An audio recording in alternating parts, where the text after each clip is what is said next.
A sponsored student from a refugee camp has little to no income, so their first year of living costs and school costs in Canada are covered by the local committee. It is also important for the local committee to help the student integrate into the Canadian workforce.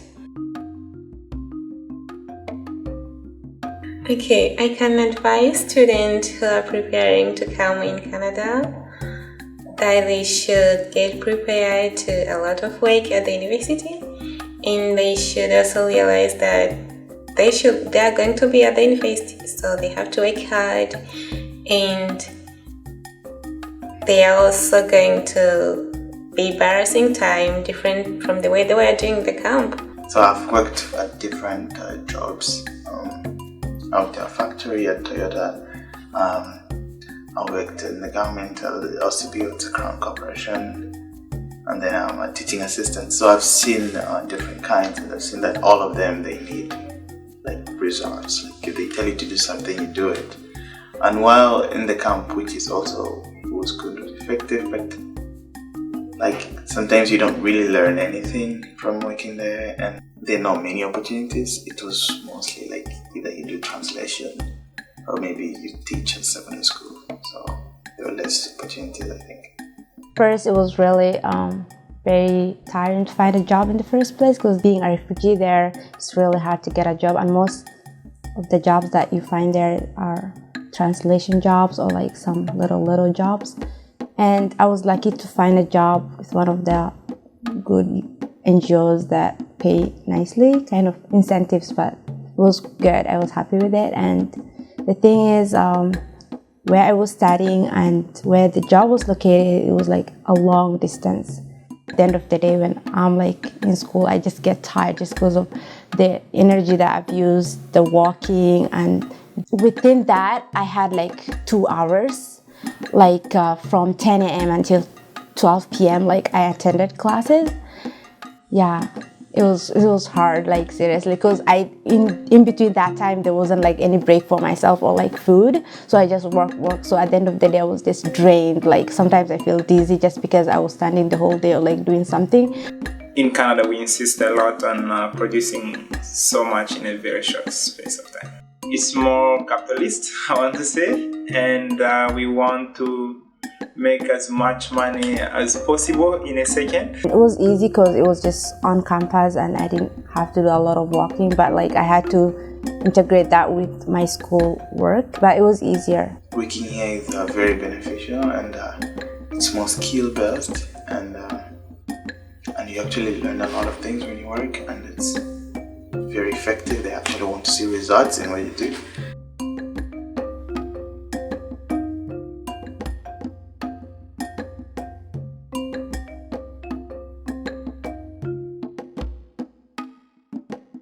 A sponsored student may not know how to access job hunting resources. It's important to help them with this. It's easiest to start them on campus. They went around to see if there's an open position within the library or anywhere close by. The Placement Service Office at Nipissing University is the location where students can go for one-on-one consultation with an advisor. That advisor will help them to write a resume. Many of them have never written resumes before, and as we know, there are different styles in different countries. Also, many students have only had volunteer experience and not paid experience. So they may think, well, then I don't have what it takes to fill out a resume. I have nothing to put on my resume. When in fact they do, because there's a lot of volunteer skills that you can acquire that transfer into employment. They helped me make my first resume, which I never knew how to do and how to go about it. So the counselor will work with the student in that regard, as well as helping them write a cover letter, which again can be something that's very new and different. The cover letter should initiate some spark for the employer to find out who that person is. Not a repeat of what's in the resume, but to highlight the strengths that they have and they bring to a position that's being advertised.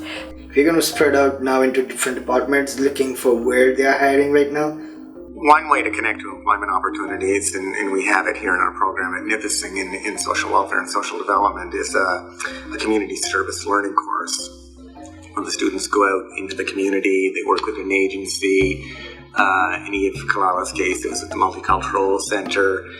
They do a placement that's about 4 hours a week, every second week, and then in every second week they come to class and they talk about what they've learned, and so it's a good experience for them. A lot of the students, we have comment on how that was a really good experience for them. They get to work in an agency where they think they might want to work eventually. Through there, we've made partnerships, and the students in their 3rd or 4th year will be able to work within Laurier International doing whatever they have that needs to be done, and then maybe work for 8 or 10 hours a week to gain income, and from there then they can have references and be able to put that employment on their resume.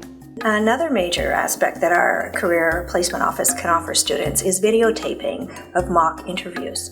That's quite exciting, also nerve-wracking for the students in many ways, but it's good for them to see their body language as well as to hear themselves speak to determine whether they're speaking too quickly. Are they enunciating their consonants? Are they speaking clearly?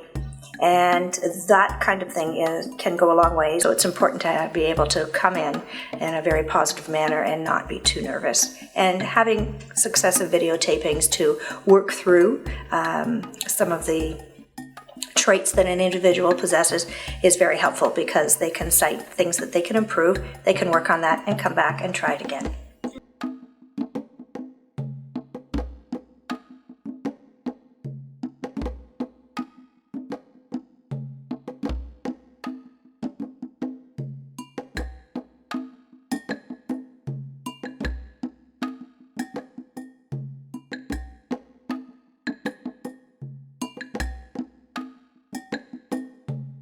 Also, try connecting with employment centers in your community. She recommended I should go to the Yes Employment, which many students would do. So the law committee helped to introduce me to what centers like those. Mohammed, he helped me like finding all the websites where you can see all the jobs and you can apply for them. So that was a great help. Don't forget to use your own social networks to find job opportunities for the sponsored student. As well, we have personal affiliations with 10,000 Villages Waterloo, just through students who have volunteered with them in the past. They can recommend the SRP students to also have positions there, and so it's purely volunteer, but you get retail and cash experience and good references again that you can later put on your resume and take on to future employment. The most important thing, however, is to keep checking in with the sponsored student. See if their interviews with career counselors went well, and clarify anything that they didn't understand. If they need it, go over their resumes, strengths, and skills, and also make sure that they're applying for jobs that are well suited to them. Role-play job interviews if that's what they ask for. Support them throughout the process. I find that is a good approach, instead of them doing everything, like helping you with a resume or like doing all the things. So they introduced me to resources, but they followed up. So which I found as an advantage, because after being introduced to resources, they followed up with what's going on. Have you done your resume? Have you applied?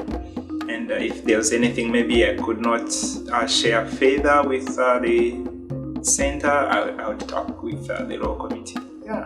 Accessing employment is the same for a sponsored student as it is for any of us. It's about self-sufficiency and knowing how to provide for yourself within your own community.